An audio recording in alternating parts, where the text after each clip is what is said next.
ఒంగోలు వెంకటేశ్వర కాలనీలో నూతనంగా నిర్మించిన శ్రీ సీతారామస్వామి ఆలయ ప్రతిష్టా మహోత్సవాలు ఘనంగా ప్రారంభమయ్యాయి. వేద పండితుల ఆధ్వర్యంలో హోమాలు, విశేష పూజలు నిర్వహించారు. ఈ ప్రారంభోత్సవ వేడుకల్లో తెలుగుదేశం పార్టీ ఎమ్మెల్యే అభ్యర్థి దామచల జనార్దన్, పలువురు భక్తులు పాల్గొన్నారు.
భద్రాయ రామచంద్రాయ వేదసే రఘునాథాయ నాథాయ సీతాయ పతయే నమః.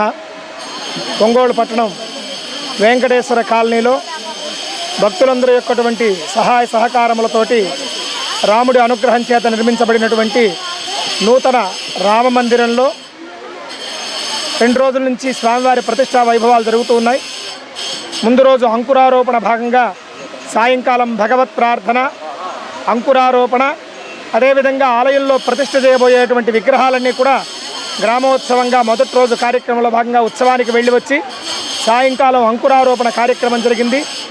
నిన్నటి రోజున అనగా గురువారం రోజు ఉదయం 7 గంటల నుంచి యాగశాల కార్యక్రమాలన్నీ కూడా ప్రారంభమై ఆచార్యాది ఋత్విగ్వరణం, పంచగవ్య ప్రాసన, రక్షాబంధనం, సర్వ ప్రాయశ్చిత్తం కోసంగా అకల్ముష ప్రాయశ్చిత్త హోమం, తరువాత నూతన శిలా విగ్రహములు, ఉత్సవ విగ్రహములకు కూడా అక్షిన్మోచనం అనేటువంటి నేత్రాన్ని ఉన్మీలనం చేయటం, బింబశుద్ధి కోసంగా వాస్తు హోమం, అదేవిధంగా పంచగవ్యాధివాసం మొదలైనటువంటి కార్యక్రమాలన్నీ కూడా నిన్న ఉదయం జరుగుతూ యాగశాలలో త్రేతాగ్నుల కుండముల యందు అగ్ని ప్రతిష్ట, విశేషమైనటువంటి హోమ కార్యక్రమాలన్నీ కూడా జరిగాయి. నిన్నటి రోజు సాయంకాలం యాగశాలలో విశేషంగా స్వామివారికి సంబంధమైనటువంటి 48 జీవకళలన్నింటి కూడా ప్రాణప్రతిష్ఠను పురస్కరించుకొని యాగశాలలో ప్రధాన వేదిక మీద స్వామివారు సీతాలక్ష్మణ హనుమత్ సమేత శ్రీ సీతారామచంద్ర స్వామివారు మరియు ఆంజనేయ స్వామి, అదేవిధంగా గణపతి, సుబ్రహ్మణ్యేశ్వర స్వామి, విమాన శిఖరములకి అధిదేవతలందరినీ కూడా మంత్రపూర్వకంగా కలశంలోకి ఆవాహన చేసి వారి పరివారాన్ని కూడా ఆవాహన చేయడం జరిగింది. అదేవిధంగా ఈ కార్యక్రమం కూడా శాంతిగా జరగడం కోసంగా, లోకమంతా కూడా శాంతి సుభిక్షములు ఉండడం కోసంగా మహాశాంతి కుంభారాధన జరిగింది. యాగశాలలో విశేషమైనటువంటి త్రేతాగ్నుల యందు దాతాది పంచవారణ మూలహోమం, అదేవిధంగా యజ్ఞేవాది కూష్మాండ హోమం అన్నీ కూడా నిన్నటి రోజున భక్తులందరూ యొక్కటువంటి పాల్గొని ఈ వైభవాన్ని జరుపుకున్నాం.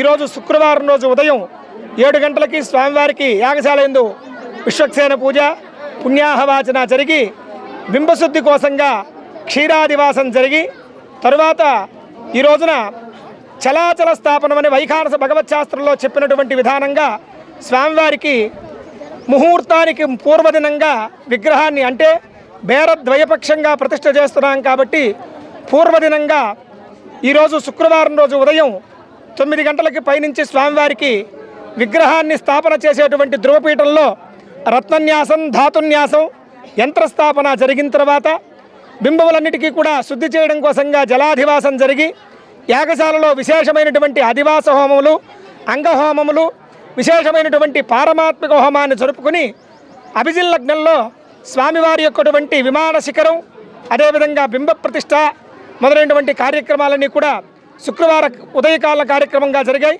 ఈరోజు సాయంకాలం బింబములన్నింటినీ కూడా స్పృశ్యాస్పృశ్య దోషములన్నీ కూడా తొలగి బింబంలో భగవద్ ఆవిర్భావానికి తేజో విరాజమానంగా విరాజిల్లే దానికోసంగా సాయంకాలం 5 గంటల నుంచి మహాశాంతి అభిషేకం, యాగశాలలో పౌండరీక యందు మహాశాంతి హోమం, మహాశాంతి కుంభాభిషేకం, స్వామివారి ఉత్సవమూర్తులకి శయనాదివాసం, హౌత్ర ప్రశంసనమని సర్వదేవత ఆహ్వానం కోసంగా హౌత్ర ప్రశంసనం, తరువాత శయనాదివాస కార్యక్రమం కూడా జరిగి తరువాత ప్రధాన హోమాలన్నీ కూడా సాయంకాలం జరుగుతాయి. రేపు ఉదయం అనగా శనివారం రోజున స్వామివారికి నిర్ణయం చేసినట్లుగా 8 గంటలకి విమానం మీద కుంభాభిషేకం, లోపల స్వామివారికి ప్రాణప్రతిష్ఠ, కుంభధేను ధాన్య దర్పణ దర్శనాలన్నీ కూడా జరిగి స్వామివారి భక్తులందరికీ కూడా ప్రథమ దర్శనాన్ని ఇచ్చి తరువాత శాంతి కళ్యాణాన్ని జరుపుకొని ఈ ప్రతిష్టా వైభవాన్ని పరిపూర్ణం చేసుకునేటువంటి కార్యక్రమం అంతా కూడా జరుగుతుంది. కాబట్టి 50 మంది భక్తులు కూడా ఈ వెంకటేశ్వర కాలనీలో జరుగుతున్నటువంటి రాముల వారి యొక్కటువంటి ప్రతిష్టా మహోత్సవంలో పాల్గొని జన్మ చరితార్థం చేసుకోవాల్సిందిగా కోరుతూ వెంకటేశ్వర కాలనీ ప్రజలందరూ కూడా అందరినీ ప్రార్థిస్తున్నారు. జై శ్రీరామ్.